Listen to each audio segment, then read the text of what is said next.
생각이 돼요. Interkulturalität bringt Gemeinden in Schwung. 왜냐하면 이분이 공부하고 또 경험한 것을 바탕으로 놓고 보았을 때 이 상호 문화주의야말로 교회를 활성화시키는 요소가 되기 때문이다 하고 자기는 확신해서 이렇게 대답했답니다. Warum? 왜 그렇다고 생각하십니까? 여러분? Weil es Sinn macht und motiviert und mobilisiert. 도대체 이 상호 문화성은 도대체 어떤 의미가 있는 것이고 그것이 왜 역동성을 가져다 주는 것일까요? Wenn Menschen unterschiedlichen Lebensalters, unterschiedlicher sozialer Schicht, unterschiedlicher Nationalität plötzlich gemeinsam unterwegs sind, das macht Sinn. 여러분 생각해 보세요. 다양한 연령대, 다양한 계층, 다양한 환경에서 자란 사람들, 다양한 출신 배경을 가진 사람들이 더불어서 활동을 하면 당연히 그것이 충분히 의미가 있지 않겠습니까? Ich habe ein kleines Forschungsinstitut und 2 Studien unabhängig voneinander belegen, 본인이 연구소 소장하고 있는 림리스라고 하는 연구소가 있는데요. 거기서 2건의 독립적 교회 연구를 지금까지 해왔습니다. es gibt einen direkten Zusammenhang 그것을 통해서 아주 중요한 구체적인 연관성을 하나 찾아냈습니다. zwischen dem Merkmal soziale Vielfalt und Integrationsbemühungen von Menschen am gesellschaftlichen Rand einerseits und einem überdurchschnittlichen Gottesdienstbesuch andererseits. 본인이 2개 다른 연구를 해봤는데 한 연구는 뭐냐면 사회적이고 인종적 다양성의 문제, 그 다음에 환대 문제를 어떻게 그들이 다루는지, 사회적 주변부로 떠밀려난 사람들을 어떻게 통합하는지가 하나의 연구였고, 또 다른 하나는 교회 성장을 하는 것은 또 뭔가 이렇게 따로 했는데 나중에 놀라웠게도 이 2개를 합쳐보니까 말씀드렸던 것처럼 환대 문화, 그 다음에 상호 존중하는 문화, 그 다음에 서로 그 약자들을 서로 돌보는 일을 열심히 하는 그런 곳일수록 교회 출석률도 상대적으로 높다라는 그런 따로따로 연구한 건데 결과는 이게 같은 거다라는 결과를 얻게 되었다는 거예요. Manche Gemeinden wachsen nur ganz kurz, 1 oder 2 Jahre. 물론 여러분들도 다 경험해 보시지만 일시적으로 잠깐 성장을 할 수 있어요. 한 1, 2년 정도. Deswegen untersuche ich Gemeinden, die 15, 20 Jahre wachsen. 그래서 우리 교수님이 연구한 건 뭐냐면 15년, 20년 이렇게 지속적으로 성장하는 그런 교회들에다가 초점을 두고 연구를 하신 것입니다. Eine dieser Gemeinden wächst über 20 Jahren kontinuierlich.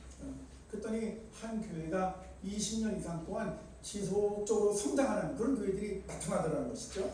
Diese positive Dynamik zeigt sich nicht nur in der Anzahl der Gottesdienstbesucher, 그래서 이렇게 아주 긍정적으로 성장하는 교회들은 당연히 교회 숫자들도 그에 맞추어서 성장세를 하는 것입니다. nicht nur bei den Mitarbeitern oder Arbeitsbereichen, 그래서 거기에 단순하게 그 교회에 실질적으로 참여하는 사람들만 그런 게 아니고요. der gegenseitige Respekt und die Liebe wird von Jahr zu Jahr größer. 재미있는 건 뭐냐면은 예를 들면 교회가 성장하면 여러 이제 분과들이 생기잖아요. 그러니까는 지체를 막기 위해서 나도 뭐 권사도 되고 집사도 되고 숙장도 되고 남성도 여성기도 하고 이런 것만 늘어나는 게 아니라 그들 안에 상호간에 예수 그리스도의 마음을 가지고 사랑도 성장하더라는 거예요. Die Gemeindeglieder berichten fröhlich, wir dienen der Stadt. 그렇게 해서 그 공동체의 멤버들이 성장하기를 어떤 자부심을 갖냐면 우리가 하는 일 잘 보람있고 우리가 하는 일이 참 너무나 기쁘고 그런 것들 가치가 있다 이렇게 생각한다는 거죠. Und die Gemeinde sandte eigene Mitarbeiter in die weltweite Mission. 그러면서 그런 공동체들은 어떻게 하냐면 자기 가운데 또 사람들을 선별해서 세계 선교로 파송까지 해내더라. Und wenn ich in die Blackbox von solchen Gemeinden hineinschaue, 여러분 만약에 이렇게 성장하는 교회들에 만약에 블랙박스가 있다면, 그러면 그 블랙박스를 우리가 한번 잘 들여다보잖아요. 그러면 dann merke ich, dort gibt es ein klar formuliertes Leitbild. 우리 교수님은 바로 그 블랙박스 속에서 성장하는 교회가 가지고 있는 일종의 오늘날 우리 교회들이 많이 쓰죠. 사명 서문 같은 게 있더라 하는 것을 찾아냈습니다. Da gibt es eine Vision, da gibt es Werte, da gibt es Grundsätze. 그랬더니 3가지가 기본적으로 나타나는데 하나는 뭐냐면 공통의 비전, 공동의 가치관, 그다음에 공동의 원칙 이런 것들이 있더라는 Und 것이죠. da gibt es konkrete Vorstellungen, wie man notleidende Menschen oder fremde Menschen, wie man ihnen dienen kann. 그래서 어떻게 하냐면 아주 그냥 구체적인 모습인데요. 고통받는 사람들, 그다음에 낯선 사람들, 그런 사람들을 사랑하고 섬기려고 하는 그런 것들이 아주 강하게 그 공동체 안에서 나타났습니다. Fruchtbare Gemeinden kennzeichnet Interkulturalität. 그래서 이렇게 아주 풍성하고 성장하는 교회들은 다시 말씀드립니다. 상호 문화성이라고 하는 특징을 가지고 있더라 하는 것입니다. Und jetzt frage ich den Journalisten, 그때 그 기자가 또 물었대요. sind solche Einsichten nicht wichtig für Gemeinden und attraktiv, die mit Verlust zu kämpfen haben? 이제 이 교수님이 이 얘기를 하면서 그 기자한테 이렇게 말했습니다. 너 지금 내가 이렇게 쭉 설명을 했는데 이거 참 매력적이지 않아? 이런 공동체들 이렇게 했더니 그 기자가 다시 되물었습니다. Dann fragt er zurück, was bedeutet eigentlich Interkulturalität? 그래요. 교수님 때까지 실컷 말씀하셨는데 나 여전히 이 상호 문화성이라는 거 정확히 이렇게 뭘 말하는지 잘 모르겠으니까 좀 더 설명을 해주세요. 이렇게 물었대요. Das Wort Interkulturalität ist in Deutschland ein Modewort. 여러분 이 우리나라도 마찬가지지만 인터쿨트럴리티 상호 문화성 또는 다문화성, 가문화성이라는 단어는 요즘에 유행어처럼 사용되고 있습니다. Sie können interkulturell essen und interkulturell Fahrrad fahren. 뭐 예를 들면 그 심지어 그 인터쿨트럴 Sie können interkulturell essen oder interkulturell Fahrrad 그러니까 fahren. 이제 요즘에 뭐냐면은 그 외국 사람들이 와서 뭐 한국 그 음식도 먹고 한국 문화도 막 경험하잖아요. 그러니까 이런 모든 것들 갖다가 인터쿨트럴리티라고 말할 정도로 그 단어는 아주 유행어가 됐다는 거예요. Aber was bedeutet interkulturell? 좀 여러분들에게 묻고 싶어요. 여러분들은 인터쿨트럴리티, 다시 말하면 상호 문화성 잘 이해하고 계십니까? Es geht zunächst einmal darum, dass unterschiedliche Kulturen sich begegnen. 그래서 저는 이제 서로 다양한 문화가 어떻게 만나는지에 대해서 좀 설명을 해드리려고 하겠습니다. Ich als Ältester einer kinderreichen Familie begegne meiner Frau, die nur ein Geschwister hat. 우리 교수님은요, 자녀가 많은 가정에 장남으로 태어났고요. 사모님은 형제 하나를 두고 있는, 그러니까 딸 하나 아들 하나 두고 있는 그런 단촐한 가정의 아내를 만났습니다. Oder ich als westdeutscher Methodist begegnete vor 35 Jahren meinem Freund Professor in Berlin. 저는 유럽의 감리교인으로서 30년 전에 아시아에 있던 이민재라는 목사를 만났습니다. Als Westdeutscher begegne ich den Eltern meines Schwiegersohnes, die aus Ostdeutschland kommen. 우리 교수님은 서도 출신이지만 그 지금 사위를 돕거든요. 그 사위의 부모님은 전에 동도 출신 사람들이었습니다. An der Supermarktkasse bezahle ich. 교수님은 슈퍼마켓 가게 되면 신용카드로 계산을 해요. Ich ziehe meine Kreditkarte durch den Automat. 그래서 그냥 자동 계산기에 가서 신용카드 넣다 뺐다 이거 너무나 Und 자연스럽고. dann sehe ich hinter mir die Frau, die ich unschwer als jemand erkennen kann, die auf der Straße lebt. 그런데 자기 뒤에 서 있는 한 여성이 있는데 금방 한눈에 보기에도 저 여인은 노숙자구나라는 걸 금방 눈치챌 수 있습니다. So, und jetzt? 그래서 Ein Verhältnis gilt dann als interkulturell, 우리는 항상 어떤 걸 하게 되면 그 상호 문화성 속에서 항상 그 관계 맺고 그런 태도 앞에 늘 직면하게 됩니다. wenn wir die Auffassungen oder Art anderer, die mir fremd erscheinen, als wert zu sehen beginnen. 그때 우리가 이렇게 낯설게 만나는 타인에 대해서 그 사람이 가지고 있는 배경이라든지 문화성이라든지 뭐 이런 것들을 우리가 좀 주의 있게 살펴보게 될 때 그때 비로소 상호 문화성이라는 게 작동되기 시작합니다. Wenn ich dieser Frau in der Supermarktschlange, 그래서 그 줄 서 있는 그 슈퍼마켓에서 이 여성을 자기가 봤을 때 die so schmutzig gekleidet ist 아주 지저분한 그런 옷 모양새 차림새였고 und die ganz krank aussieht, 어딘지 모르게 병든 것처럼 보이고 wenn ich für sie ein Wort der Liebe habe. 그런데도 불구하고 내가 그때 그녀를 보면서 사랑이라는 단어를 떠올리게 된다는 말이죠. Und die empirische Gemeindeforschung zeigt, 그것은 바로 우리로 하여금 충분한 훌륭한 새로운 경험을 할 수 있는 그런 기회가 되지 않겠습니까? dass auf diese Art und Weise Frucht und Wachstum in Gemeinden entsteht.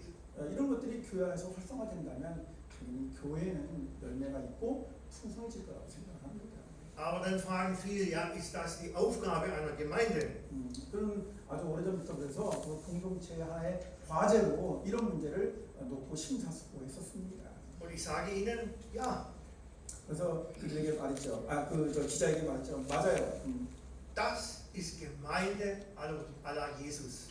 이것은 바로 뭐냐면은 바로 예수님께서 보여주셨던 그런 방식과 전혀 다를 바가 없다. 그러니까 그 지금 이제 얘기한 부분을 좀 막 건너뛰었거든요. 여러분 자료에 좀 더 많이 들어있는데 지금 우리는 어디 가냐면 중간쯤 보면 이태리체로 쓰여진 이것이야말로 예수님의 방식으로 교회를 발전시키는 일입니다. 뭐 벌써 넘어갔어요. 막대해서. 그러니까 제가 설명을 해드리자면 만일 우리가 누군가를 만날 때 타인, 낯선 사람이라서 무관심한 게 아니라 그들에 대해서도 뭔가 예민하게 반응을 하고 그들 갖다가 우리가 사랑하는 마음으로 그들에게 그 마음을 가지고 그를 보면 그 안에서 뭐가 있냐면 동등한 눈높이 형태의 만남이 이루어질 것이고 이런 일들을 교회로 고스란히 가져가서 이런 그 상호 문화성을 교회 안에서 실천에 옮겨본다면 그러면 그때 그런 교회들은 교회가 성장하고 활력이 있더라. 그리고 본인은 단언하는데 이런 방식이야말로 예수님의 방식이다. 이렇게 이야기를 한 것입니다. Jesus zeigt im Gleichnis vom barmherzigen Samariter, 여러분 잘 아시는 것처럼 예수님의 비유 가운데 선한 사마리아인 비유가 있습니다. ohne Sensibilität für den Nächsten gelingt keine Nächstenliebe. 여러분 그 이웃의 어떤 그 필요에 대해서 정말 영적 그 민감성이 없다면 어떻게 이웃사랑이라는 게 가능할 수 있겠습니까? Jesus hat den Menschen am gesellschaftlichen Rand seine Aufmerksamkeit geschenkt. 예수님은요 어려움에 처한 사람, 사회적으로 소외된 사람에게 그런 관심과 마음을 두셨어요. Und Jesus hat sich damit ganz nah am Herzen Gottes gesehen. 그러면서 그는 이런 일을 할 적에 이게 바로 하늘에 계신 아버지가 원하시는 것이다 하고 그분은 하나님께 가까이 계신다는 걸 예수님 친히 느끼셨다는 거죠. Dort, wo Jesus mit Menschen gegessen und getrunken hat, 예수님께서 사람들하고 만나서 먹고 마시고 하는 거 있잖아요. da wurden soziale und kulturelle Grenzen transformiert. 여러분 이런 모든 것들은 즉 예수님께서 그 식탁에서 교제한 이런 모든 것들은요 결국은 뭐냐면 당시의 사회적이고 문화적인 경계를 변화시키는 일이었다고 생각합니다. Das war das Markenzeichen der frühen Kirche. 그게 바로 초대교회가 보여줬던 아주 창조적인 특징 아니겠습니까? Paulus stellt sich in diese Linie, wenn die Gemeinschaft in der Gemeinde mit Sätzen charakterisiert, wie zum Beispiel 그래서 사도 바울도요 이런 당시 초대교회 공동체의 모습에 대해서 다음과 같은 그 말씀으로 우리에게 설명해주고 있습니다. Hier ist nicht Jude noch Grieche, hier ist nicht Sklave noch Freier, nicht Mann noch Frau, denn ihr seid allesamt einer in Jesus Christus. 네, 거기 인용문이 있는데요. 여기에는 유대인이나 그리스인이 없으며 종이나 자유인도 없으며 남자나 여자도 없습니다. 여러분 모두가 그리스도 예수 안에서 하나입니다. In der Ausrichtung auf Jesus Christus verlieren äußere Grenzen, soziale Grenzen ihre Kraft und ihre trennende Wirkung. 여러분 우리가 예수님께 초점을 맞추잖아요. 그럼 그때는 문화적, 민족적, 종교적 차이, 사회적 불평등, 성별에 대한 차별 이런 것들이 전부 다 공동체를 형성하는 데 아무런 영향을 끼치지 않는다는 사실을 알게 됩니다. Es entsteht eine neue Kultur. 그때 새로운 문화가 형성되겠죠. Es sind genau diese Phänomene, die wir in den gesellschaftswissenschaftlichen Kategorien als Interkulturalität bezeichnen. 그래서 우리가 이걸 본다면 이 어떤 하나의 사회라고 하는 것 안에는 이 인터쿨트럴리티 다시 말하면 상호 문화성이라고 하는 게 얼마나 중요하게 작동하는지 하는 걸 알 수 있습니다. Jetzt kommt der Punkt. 이제 중요한 점은요. Interkulturalität ist ein Wesenszug des Evangeliums. 본인이 생각할 적에 뭐라고 생각하냐면 이 상호 문화성이라고 하는 것은 복음의 핵심적인 가치다. Dass eine Gemeinde ihr Herz öffnet dass eine Gemeinde ihr Herz öffnet, 만약에 교회가 자기의 마음을 활짝 연다면, sich interkulturell öffnet, 그리고 그들이 이런 상호 문화성에 대해서 개방성을 갖는다면, das ist keine Kür. 거기는 이거 이렇게 해야 하는 것은요 선택사항이 아닙니다.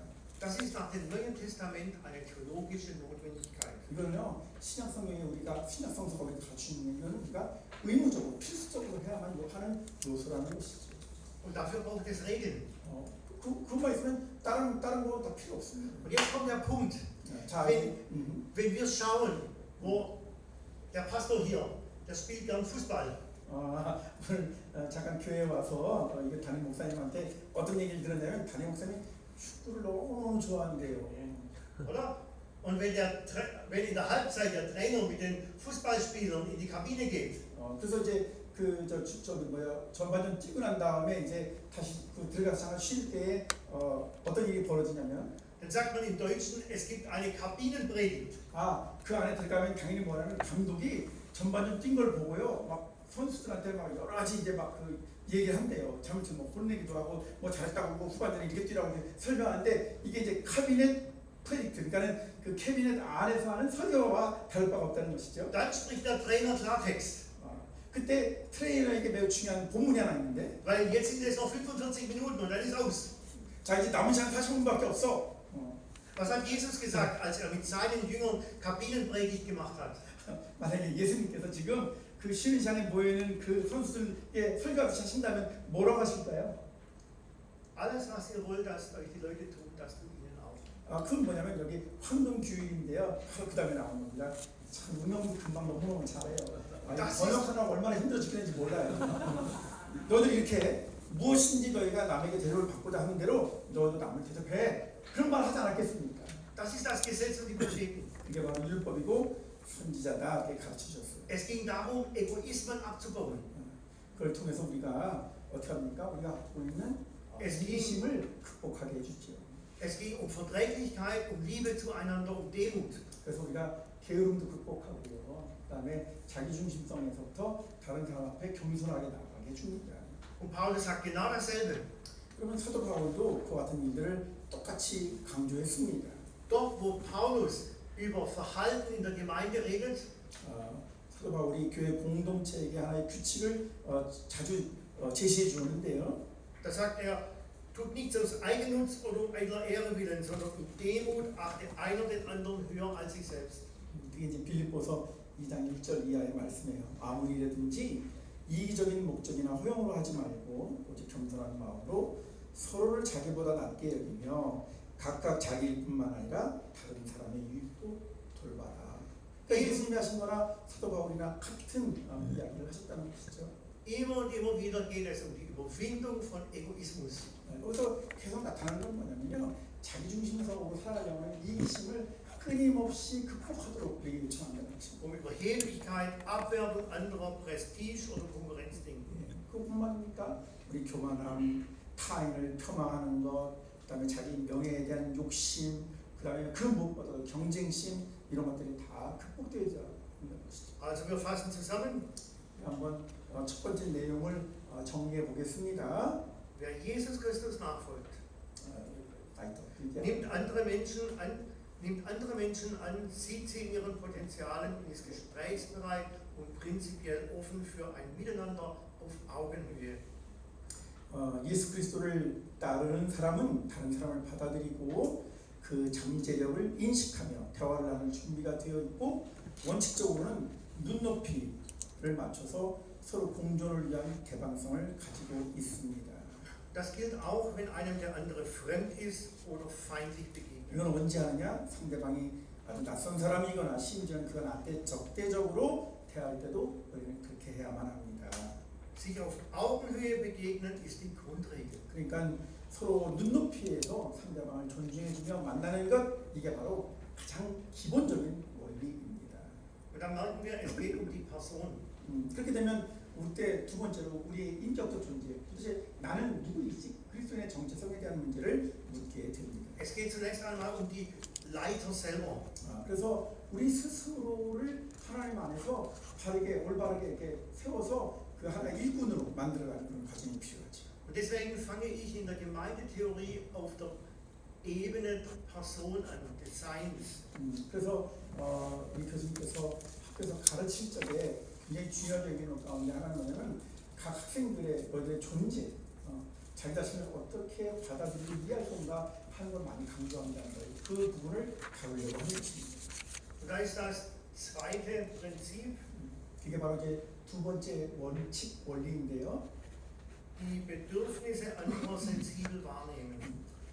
타인의 필요를 영적으로 예민하게 우리가 인식하라 하는 것입니다. Glauben Sie mir, das ist die eigentliche Führungsexpertise. 이 교수님이 이제 학교에서 리더십도 많이 가르치는데요. 본인 생각에는 이게 리더십에서 가장 중요한 부분이라고 자기 생각하는 거죠.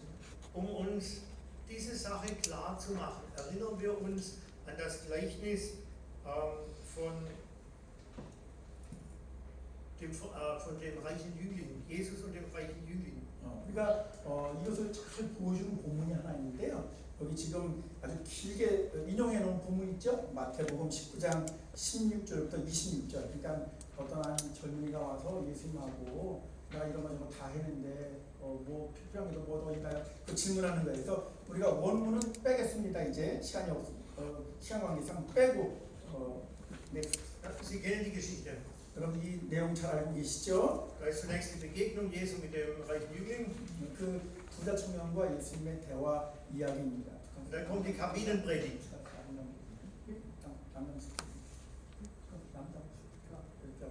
Dann kommt die Kabinenpredigt.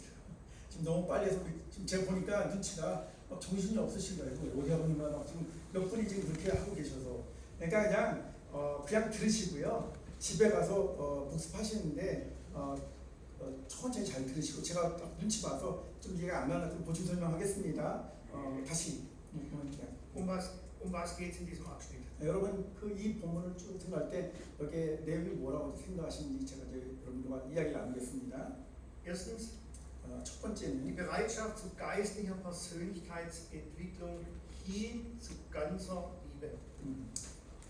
자기 영적 인격을 개발하기 위해서 온전한 사랑이 필요하다는 거예요. 그것을 준비하는 거 이게 이제 이 본문을 통해서 우리가 얻어야 될 내용이라고 생각을 합니다. Der Mann, mit dem sich Jesus unterhält, kennt sich in Glaubensfragen sehr gut aus. 그는 그 예수님하고 대화를 하는 적에 신앙 문제에 대해서는 이미 해결한 것처럼 이야기를 했어요. Aber dann nimmt das Gespräch eine kritische Wendung. 근데 이제 문제는 뭐냐면은 그 대화 끝에 가서 뭔가 하나의 비판적인 전환점에 진전하게 되지요. Der Mann sagt, das habe ich alles getan, was fehlt mir noch? 선생님, 난 율법에서 나와 있는 대로 모든 걸 다 지켰어요. 근데 내가 뭘 더 좀 하면 좋을까요? 뭐가 더 필요하죠 저한테? 이렇게 물었습니다. Jetzt müssen wir genau hinsehen.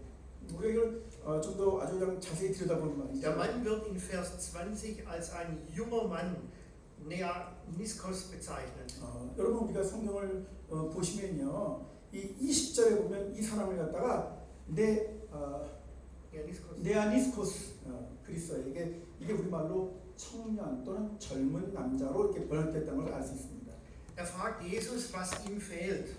근데 이제 그렇게 따지면 그 원래 그 주석을 빼먹었는데 대략 그게 뭐냐면 청년 젊은 사람이라는 말은 대략 당시 관습으로 놓고 보면 20에서 한 40쯤 되는 그 연령대를 말하는 거예요. 그래서 마태가 이제 그 부분에 대해서 설명해주고 있습니다. Und Jesus nimmt in seiner Antwort darauf Bezug und fragt, willst du vollkommen sein? 그때 예수님께서 뭐라고 말하고 알았어.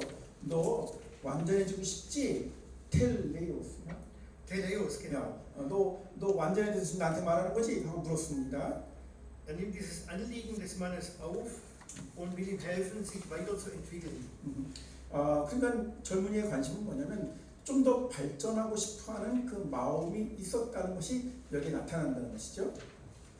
Denn dieses Wort für vollkommen, 여기 나오는 그 완전하다는 말 텔레오스인데요. 텔레오스는 bedeutet ein Lebensalter. 원래는 그 연령을 나타내는 거예요. 연령.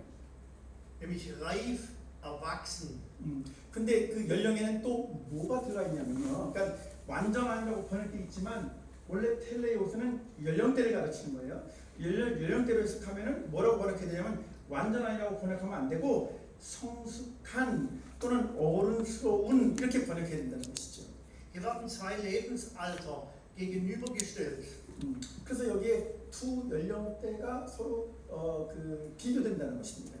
Jung und unreif, Neaniskos, 하나는요 젊은 미성숙한 이란 뜻이고요. und erwachsen, reif oder vollkommen, Teleos. 하나는 성숙한 어른 완전한 이런 뜻으로 해석할 수 있다는 것입니다. Es geht darum, dass der junge Mann sich zu einem erwachsenen, reifen Glauben entwickelt. 그러니까 여기서 중요한 건 뭐냐면 예수님께서 이 젊은이에게 요청한 건 뭐냐면 너 젊은 상태에 머물러 있는 게 아니라 좀 성숙한 어른인 좀 더 완전한 상태로 너는 성장하자면 안 돼. 와 같은 내용이 다 포함되어 있다는 것이죠. Und diese reife, diese Persönlichkeitsentwicklung, die hat damit zu tun, dass ich mein Herz erweitere. 예, 여러분 바로 이렇게 한 젊은 사람이 성숙한 어른이 되어가서 제일 중요한 거는요. 그의 그 마음의 태도, 마음의 자세가 어떠하냐와 같이 연결되어 있다는 거예요. Dieses Thema der Persönlichkeitsentwicklung haben wir in allen Schichten des Neuen Testamentes. 여러분 이런 거 다시 말하면 그냥 젊은이가 말했을 때 그 완전함이라는 것을 성숙함, 어른스러움 그것을 위해서 자기를 개방하려고 하는 태도와 같이 이런 식으로 바라보는 관점은 성경 전반에 걸쳐서 나타나는 것을 알 수 있어요. Viele haben aber ein Problem mit vollkommen. 많은 사람들은요 이런 그 성숙한 상태에 이르는 데 있어서 어려움을 겪어요. 문제를 가지고 있습니다. Sie sagen, vollkommen bedeutet perfekt, Perfektionismus, Gott ist ein Gott der Gnade. 왜 그러냐면요 사람들이 완전한이라는 말을 영어에 perfect라는 것과 같이 이렇게 대칭을 시켜버리게 되면 흠이 없는 완전 무결한 그런 상태로 우리 인간이 어떻게 도달할 수 있겠어요? 그러니까 그런 것 때문에 사람들이 아주 곤란해하는데 성경에서는 그런 뜻이 아니니까 성경 전체에 보면 모든 믿는 사람들 영적으로 성숙해야 된다는 말을 하고 있다 이런 뜻입니다. Das Wort vollkommen steht hier nach biblisch-jüdischem Sprachgebrauch für Tamim. Das heißt vollständig, einwandfrei, vollkommen, untadelig, aufrichtig, unversehrt.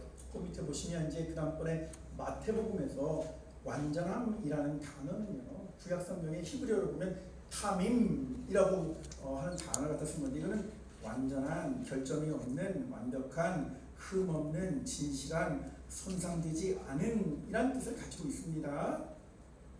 Es geht um eine Haltung ganzen und ungeteilten Gehorsams gegenüber Gott.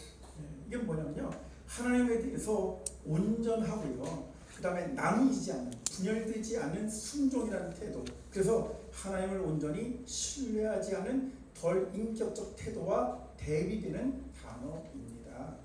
Und zwar im Kontrast zu einem nicht ungeteilten Gehorsam. 그러니까 제가 미리 얘기해 버렸는데 아무튼 이 여기서 말하는 그 온전하고 그다음에 분열되지 않은 순종과 그다음에 하나님에 대해서 덜 인격적인 태도 이것에 아주 상반되어지게 성경에서는 아주 그것을 비교해주고 있다는 것입니다. Also wenn die Bibel von vollkommen spricht, 그래서 성경에서 만약에 그 온전함이라는 단어가 나오면요, dann meint sie nicht 100%.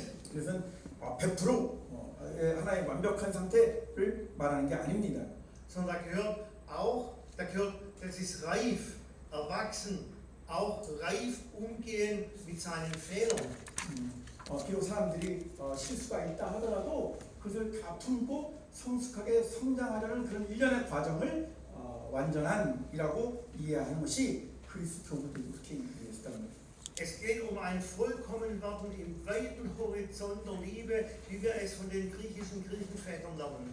그래서 우리가 이런 것들을 좀 더 자세하게 초대 교회, 특히 그리스도 교부들로부터 살펴본다면 완전함이라고 하는 단어에는 몇 가지 차원이 있다는 걸 알게 됩니다. In unserer Geschichte können wir diesen Vollkommenheitsbegriff differenziert anschauen. 그래서 이 그 교부들이 연구함을 보면 완전함을 어떻게 그 해석했는지 하는 것들 우리가 찾아보게 되는데요.